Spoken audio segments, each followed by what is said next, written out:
Assalamualaikum warahmatullahi wabarakatuh. Sobat Hidayah Populer yang dirahmati Allah.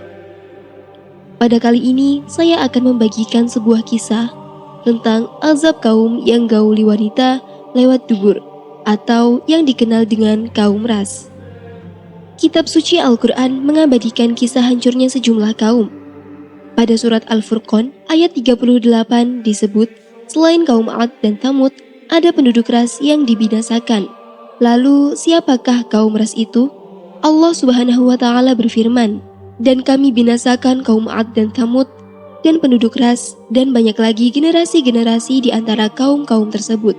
Quran Surat Al-Furqan ayat 38.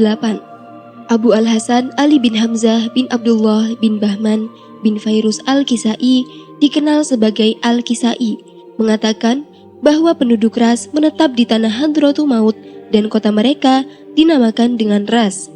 Kota tersebut memiliki berbagai pepohonan, buah-buahan, dan kampung-kampung yang makmur.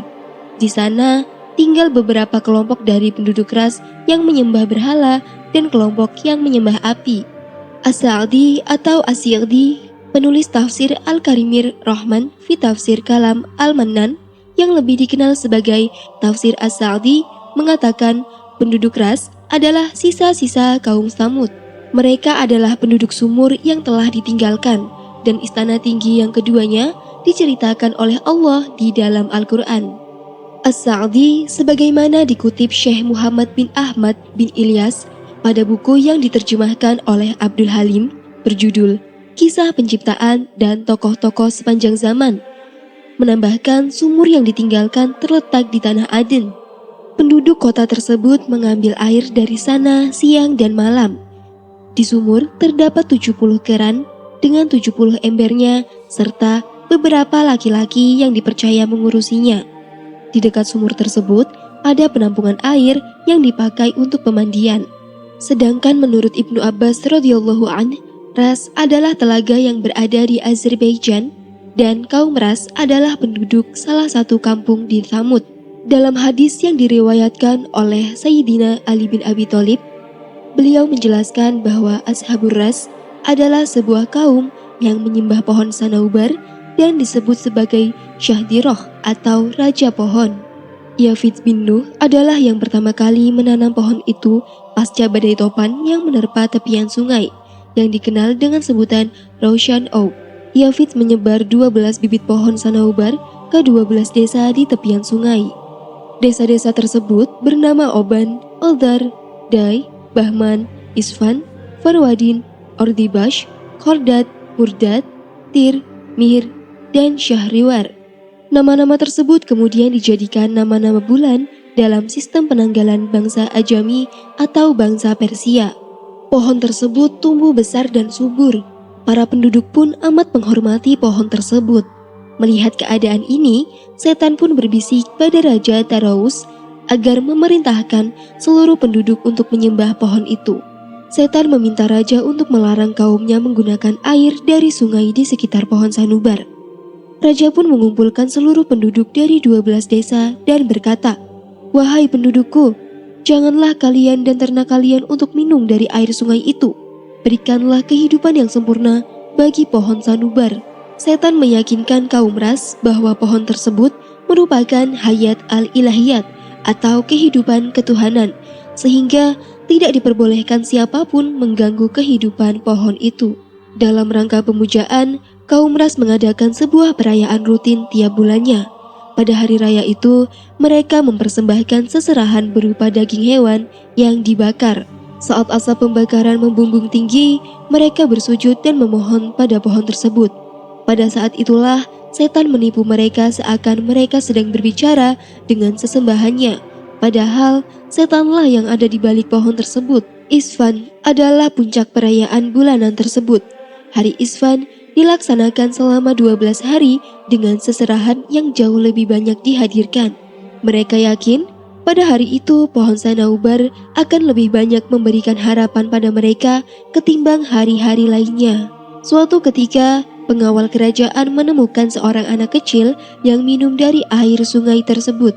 Pengawal pun mengadu pada raja dan hal ini membuat raja geram. Setan kian mempengaruhi raja dan meminta raja untuk memenggal kepala anak kecil yang tak berdosa itu. Raja Taraus segera menyiapkan algojo dan mengumpulkan kaumnya di depan pohon Sanaubar. Tangan anak kecil itu diikat di atas papan penggal. Algojo telah mengasah pedang dan penduduk berteriak, "Hukum! Hukum! Hukum!" Sang anak memohon dan menangis. Ia terpaksa minum dari air itu karena sangat haus. Tapi raja tidak memaafkan. Dipenggalah leher anak tersebut yang tak berdosa itu. Lalu setan datang dan berkata di balik pohon Sanaubar, "Lihatlah, ini adalah hukuman bagi siapapun yang minum dari air sungai itu. Maka sujudlah padaku." Tak cukup sampai di situ, setan kembali menggoda Raja Taraus dan kaumnya dengan menyerahkan seluruh binatang ternak yang telah minum dari air sungai tersebut. Seluruh binatang ternak pun disembelih dan seluruh penduduk diminta untuk bersujud. Menurut As-Sa'di, ketika penduduk daerah itu semakin tersesat, Allah mengutus kepada mereka seorang nabi yang bernama Hanzalah bin Safwan. Syekh Al-Bajuri berpendapat jumlah nabi dan rasul itu tidak terbatas. Pendapat yang sahih mengenai para nabi dan rasul adalah tidak membatasi jumlah dengan hitungan tertentu. Karena hal itu bisa menetapkan kenabian pada seseorang yang realitanya bukan nabi, atau sebaliknya, menabikan kenabian pada seseorang padahal realitanya dia benar-benar seorang nabi. Keterangan Bajuri ini bersumber pada Al-Quran surat An-Nisa ayat 164. Dan kami telah mengutus rasul-rasul yang sungguh telah kami kisahkan tentang mereka kepadamu dahulu, dan para rasul yang tidak kami kisahkan tentang mereka kepadamu. Kembali ke Hanzalah bin Safwan, nabi tersebut mengajak mereka untuk mengesahkan Allah, tetapi mereka tidak menyambutnya. Nabi itu memberitahu mereka bahwasanya setanlah yang berbicara dengan mereka di balik pohon Sanaubar, serta menyeru pada kebenaran dan menyembah Allah. Melihat keadaan ini, nabi tersebut iba bahkan geram. Anak kecil yang tak berdosa serta ternak-ternak yang tak berakal harus dibunuh dengan kejam.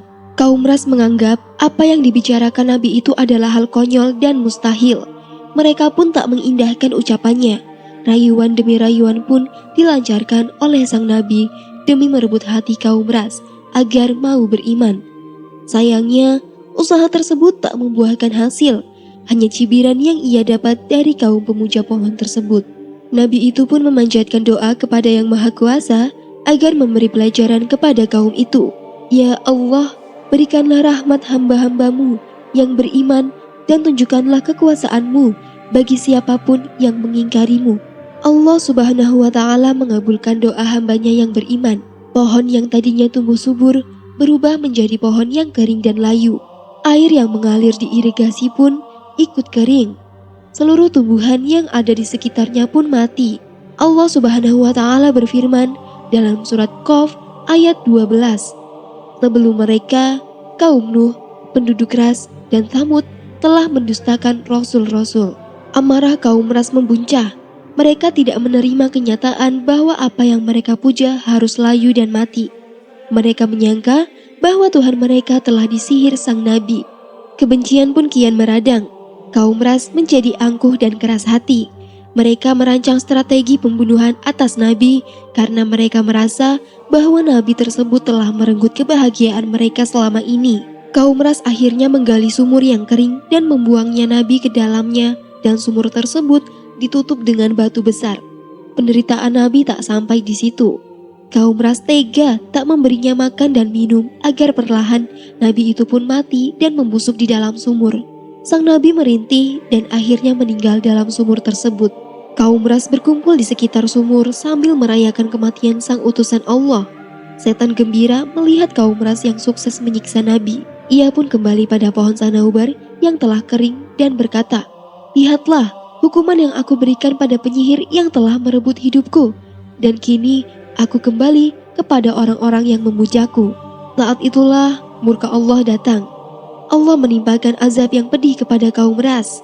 Allah memindahkan Bukit Al-Harith dan Bukit Al-Huwairith dari Taif kepada mereka, sehingga mereka dibenamkan di bawah kedua bukit tersebut dan tidak ada satupun rakyat dari kaum tersebut yang bertahan hidup. Lain lagi cerita dari Al-Kisai. Ia berpendapat penduduk Ras menetap di tanah Hadratul Maut dan kota mereka dinamakan dengan Ras. Kota tersebut memiliki berbagai pepohonan, buah-buahan, dan kampung-kampung yang makmur. Di sana tinggal beberapa kelompok dari penduduk Ras yang menyembah berhala dan kelompok yang menyembah api.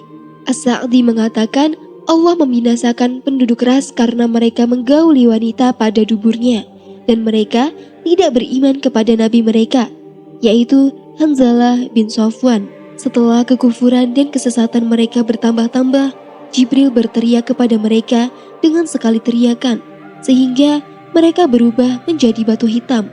Begitu juga barang-barang dan binatang ternak mereka. As-Sa'di menambahkan bahwa setelah Dzulqarnain mengelilingi berbagai negeri dan memasuki kota Ras, dia menemukan rajanya, penduduknya, wanitanya, anak-anaknya, hewan-hewannya, barang-barangnya, pepohonannya, dan buah-buahannya, semua menjadi batu hitam. Menurut Al-Kisai, di kota tersebut ada sebuah gunung tinggi yang bernama Gunung Falaj. Gunung tersebut dijadikan sebagai tempat berlindung oleh Anko yang sangat besar. Apabila binatang itu terbang, ia bisa menutupi matahari seperti layaknya awan. Lehernya seperti leher unta, mempunyai 4 sayap, 2 panjang dan 2 lagi pendek. Bulunya berwarna-warni, suka mengangkat kuda, unta, gajah yang mati, dan binatang yang lain dengan cakarnya, kemudian membawanya ke gunung tempat dia berdiam. Ketika binatang itu kian membahayakan, suka menyambar anak manusia yang masih kecil, lalu dibawa ke gunung, dan mereka dijadikan santapan bagi anak-anaknya yang masih baru menetas dari telurnya. Maka penduduk kota tersebut mengadukannya kepada nabi mereka, Hanzalah bin Safwan. Atas pengaduan tersebut, Nabi Hanzalah berdoa kepada Allah membinasakan Anko. Dia berdoa, "Ya Allah, matikanlah binatang tersebut dan putuskanlah keturunannya." Setelah itu, binatang tersebut jatuh dari langit dan kemudian terbakar bersama anak-anaknya hingga tak ada lagi wujudnya. Sebagian orang Arab mengingkari keberadaan binatang bernama Anko ini. Menurutnya, itu hanyalah sebuah cerita yang dikarang oleh orang-orang Arab. Dalam hal ini ada sebuah syair, "Aku telah belajar banyak dari anak-anak zaman. Mereka tidak bisa dijadikan sahabat, tetapi aku mesti bisa memilih-milih kesempatan. Akhirnya, aku tahu bahwa yang mustahil itu ada 3, raksasa, Anko, dan sahabat yang sempurna."